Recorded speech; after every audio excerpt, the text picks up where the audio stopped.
Hello दोस्तों, the recent podcast में आपका स्वागत है। तो आइए आज फिर से सुनते हैं कुछ सच्ची और डरावनी कहानियाँ। पहली कहानी। मेरा नाम सुरेश है और मैं झारखंड के एक छोटे से कस्बे में रहता हूँ। उस वक्त मैं सिर्फ 22 साल का था। यह घटना 1975 की है, जब मेरे दादाजी ने मुझे यह कहानी सुनाई थी। वो हमेशा कहते थे कि यह एक सच्ची घटना है और मैं आज तक उनकी बातों को नहीं भूल पाया हूँ। दादाजी जवान थे तब और रेलवे में नौकरी करते थे। अच्छी कमाई थी और शादी नहीं हुई थी, तो उनके पास उस ज़माने की एक अच्छी कार थी। वीकेंड पर वो दोस्तों के साथ घूमने जाया करते थे।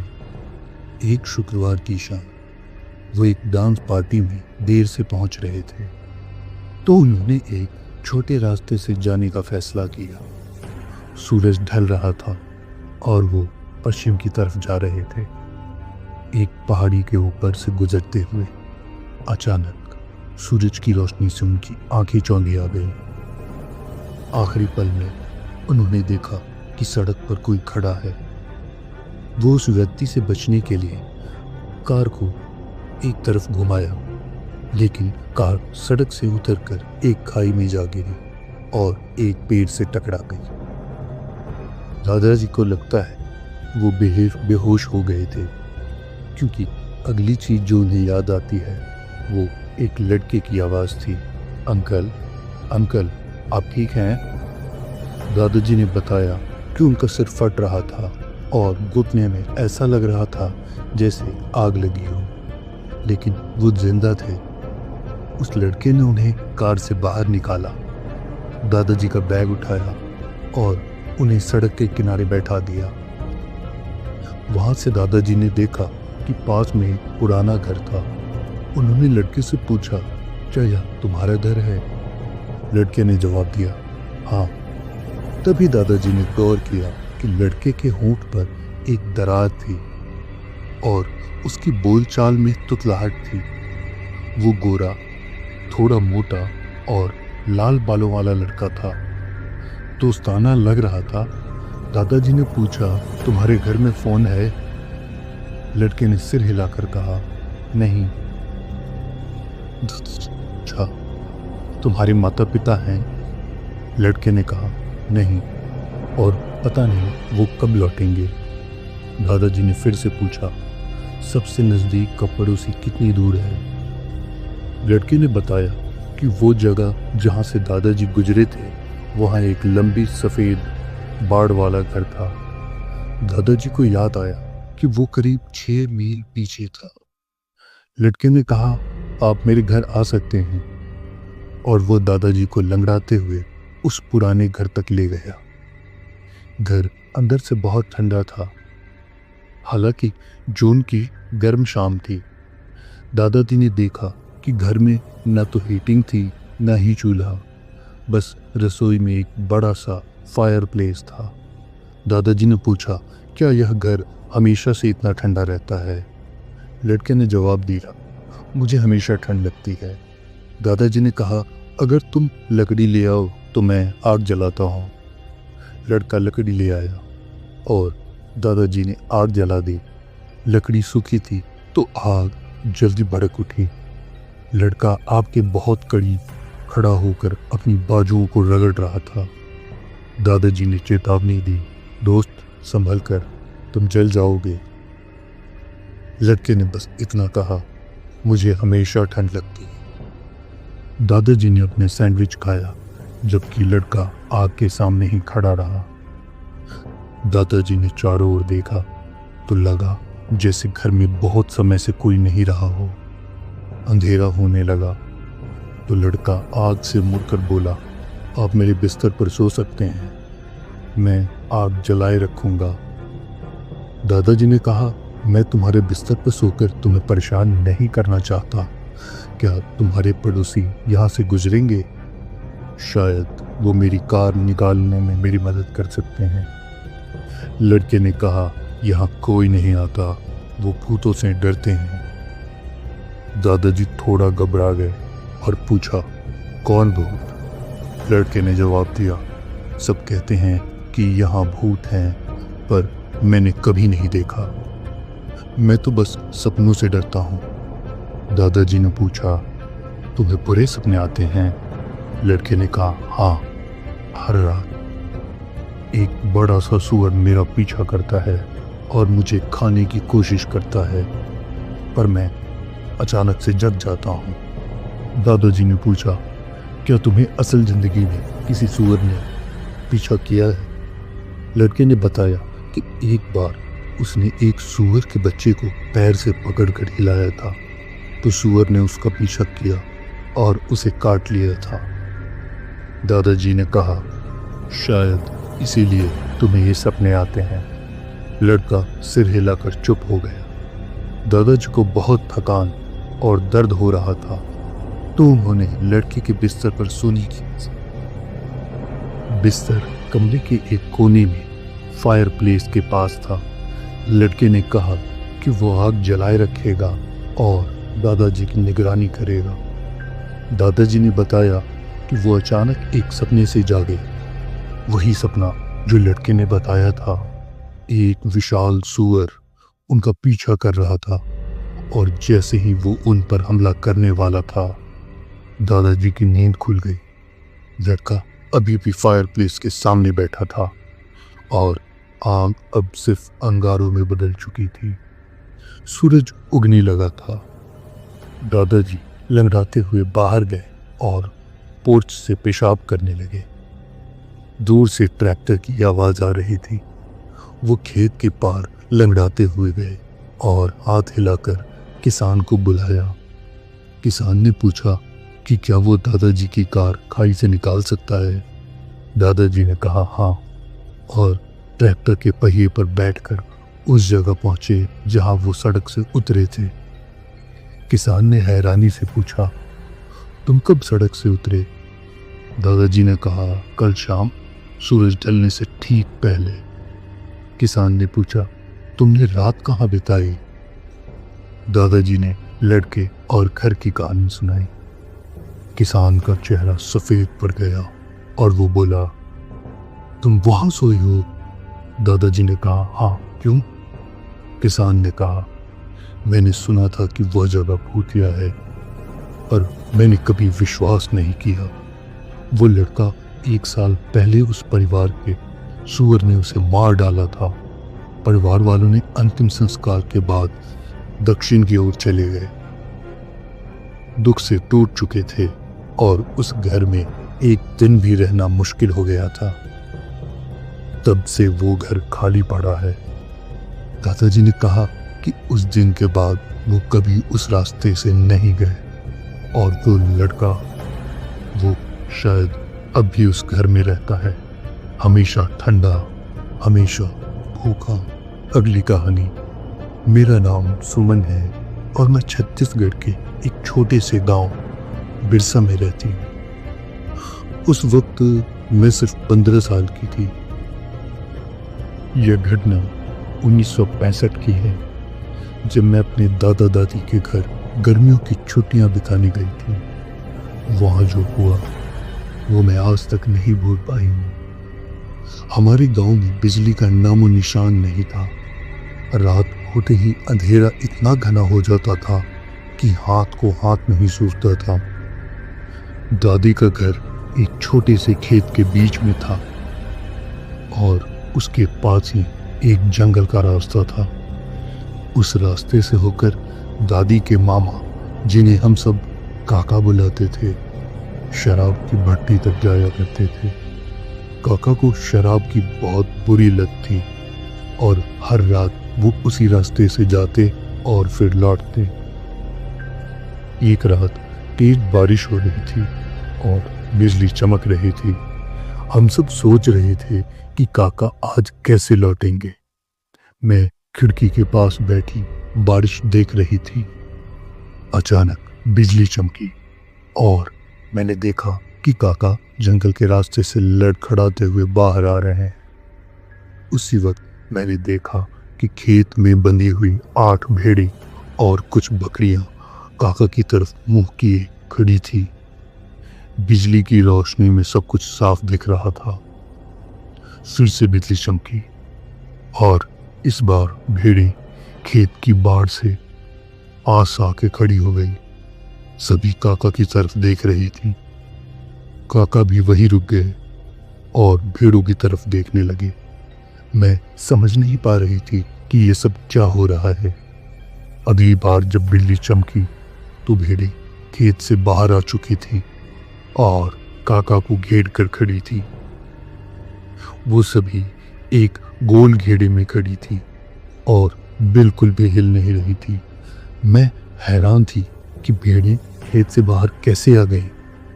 फिर से बिजली चमकी और इस बार भेड़ें वापस खेत के अंदर थी और काका की तरफ देख भी नहीं रही थी। काका ने वहां से भागना शुरू कर दिया। वो घर में दाखिल हुए और उनका नशा पूरी तरह से उतर चुका था। उस दिन के बाद काका ने कभी भेड़ों के पास जाने की हिम्मत नहीं की, न ही उन्हें खाना डालने में मदद की। दादी ने ये कहानी हमें बताई थी और वो ईमानदार औरत थी। झूठ वो बिल्कुल नहीं बोलती थी। उनका कहना था कि ये छलावे होते हैं जो किसी भी जानवर या इंसान का रूप लेकर के आ जाते हैं। एक और किस्सा है जो दादी ने सुनाया था। उन दिनों उनके गांव में एक लड़का था जिसका नाम बिरजू था। बिरजू को स्कूल जाने के लिए रोज 3 किलोमीटर पैदल चलना पड़ता था। उसके पिता हर रोज उसे स्कूल छोड़ने जाते थे। एक दिन बिरजू के पिता की मौत हो गई, लेकिन फिर भी वो 1 महीने तक रोज बिरजू को स्कूल छोड़ने आते रहे। बिरजू जब ये बात लोगों को बताता तो कोई यकीन नहीं करता था। आखिरी दिन उसके पिता ने कहा, अब मैं तुम्हें स्कूल नहीं छोड़ने आऊँगा। जो मैंने सिखाया है उसे याद रखना। बिरजू ने पूछा, क्या आप वाकई मर चुके हैं? पिता ने बस मुस्कुरा दिया। और ये एक्सपीरियंस जब बिरजू गांव के लोगों को बता रहा था तो उसकी आंखों में आंसू आ गए। अगली कहानी। मेरा नाम विकास है और मैं राजस्थान के छोटे से कस्बे में रहता हूँ। उस वक्त मैं सिर्फ 22 साल का था। यह घटना 2019 की है, जब मैं एक वाइल्डरनेस थेरेपी प्रोग्राम में काम करने के लिए रेगिस्तान में गया था। वहाँ हमें जंगल में रहना होता था, बिना किसी आधुनिक सुविधा के। हमें अपना सारा सामान खुद ढोना पड़ता था और 5 से 15 मील तक की कठिन पैदल यात्राएं करनी पड़ती थी। हम पूरी तरह से जंगल के बीचों बीच थे।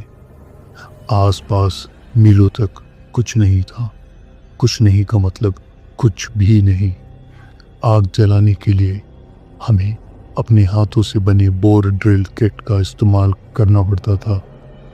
शिफ्ट 2 से 4 हफ्ते तक चलती थी और हमें कैंपर्स की 24/7 जिम्मेदारी संभालनी होती थी। हमारे कामों में से एक था रात के 3 बजे का स्पॉट चेक।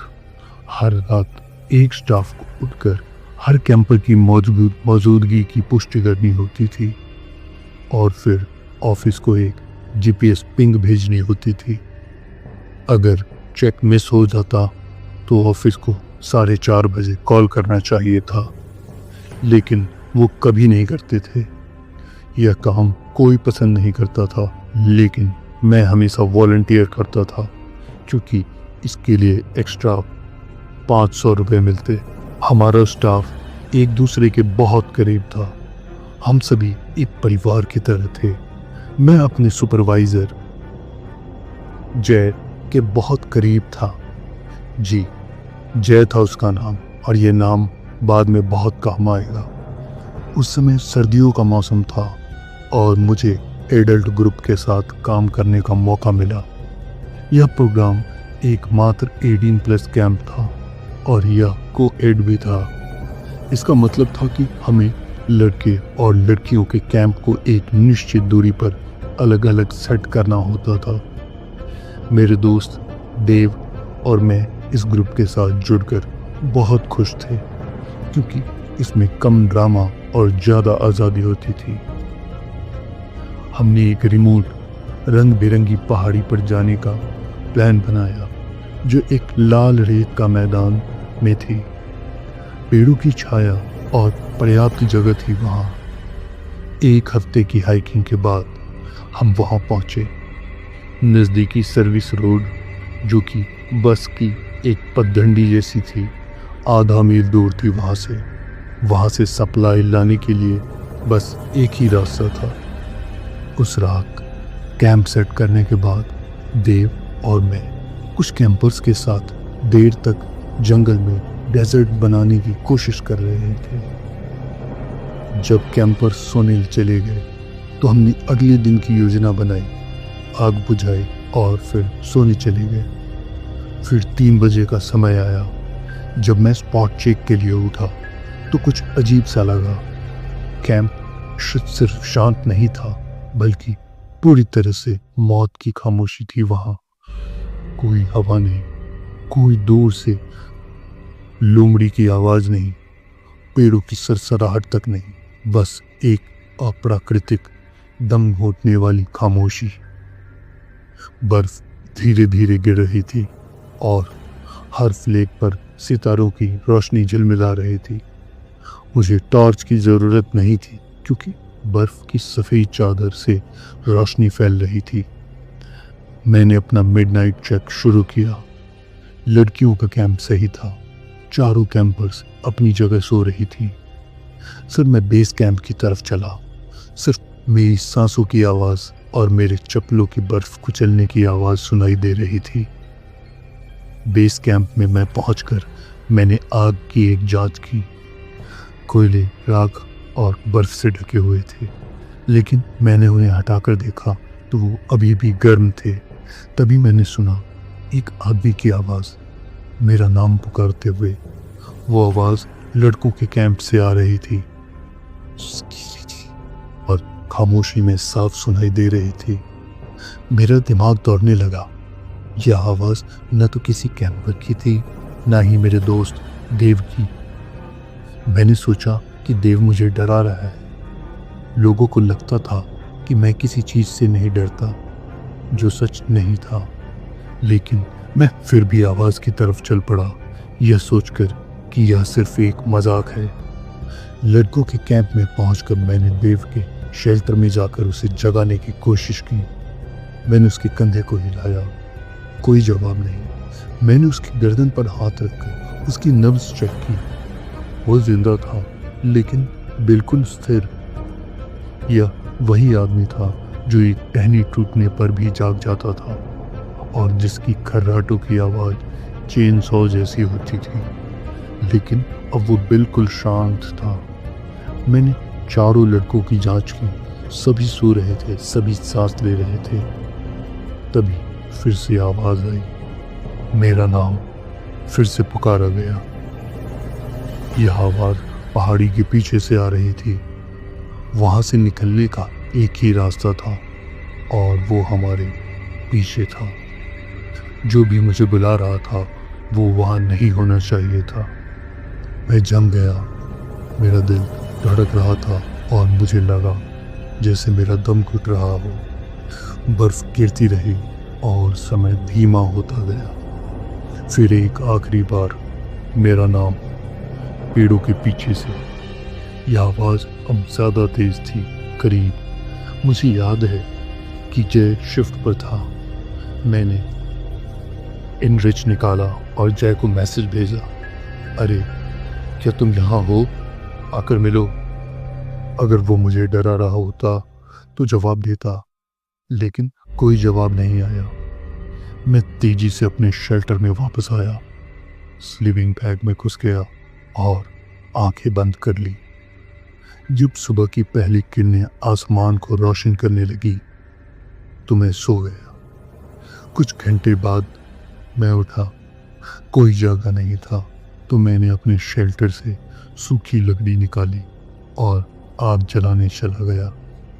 आधे घंटे बाद देव पेड़ों के पीछे से आया, आँख मलते हुए और जैकेट पहनते हुए। वो लंबे समय तक चुपचाप बैठा रहा और मैंने सोचा कि वो नाश्ते के बारे में सोच रहा है। सिर्फ वो बोला, अरे यार, क्या तुमने कल रात कोई अजीब सपना देखा था? नहीं, लेकिन मेरे पास एक कहानी है, पहले तुम बताओगे या मैं? उसने मेरी कहानी सुनने को कहा। मैंने उसे सब कुछ बताया। खामोशी, गिरती बर्फ, उसका बेजान शरीर, अंधेरे से आती मेरी आवाज़। वो चौंक गया। जब मैंने ख़त्म किया तो वो बोला, मेरे सपने में ग्रुप उठ गया, लेकिन हम तुम्हें नहीं ढूंढ पाए।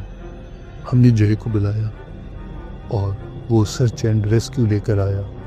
उन्हें तुम्हारा शेल्टर से जंगल में जाते हिडन के पैरों के निशान मिले, लेकिन तुम नहीं मिले।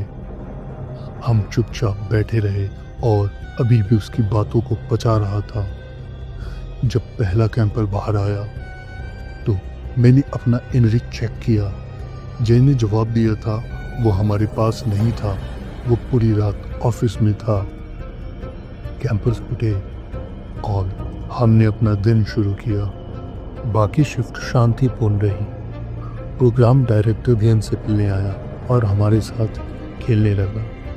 यह मेरी सबसे यादगार शिफ्ट में से एक थी। जब शिफ्ट खत्म हुई तो हमने विदा ली, लेकिन जाने से पहले एक कैंपर ने मुझे अलग ले जाकर कहा, मुझे खुशी है कि तुम गायब नहीं हुए। मैंने पहले हफ्ते में एक अजीब सपना देखा था। मैं उठा और तुम्हें जंगल में जाते देखा। मैंने तुम्हें रोकने की कोशिश की, लेकिन मैं आवाज़ नहीं निकाल पाया। एक अजीब आदमी तुम्हारा नाम पुकार रहा था। ट्रांसपोर्ट तक का आखिरी सफ़र कभी ख़त्म नहीं होने वाला लगा। मैंने तब से कोई शिफ्ट में काम नहीं किया है, लेकिन उस रात जितना डर लगा था उतना कभी नहीं लगा। जब मैं ऑफिस पहुंचा तो मेरी क्यूबी में प्रोग्राम डायरेक्टर का एक नोट मिला। शायद देव ने उसे मेरे बारे में बताया था। डायरेक्टर बहुत अंधविश्वासी था और उसने मुझे जूनिपर के बीजों से बनी एक नेकलेस दी थी, जिसे भूत मोती कहते हैं।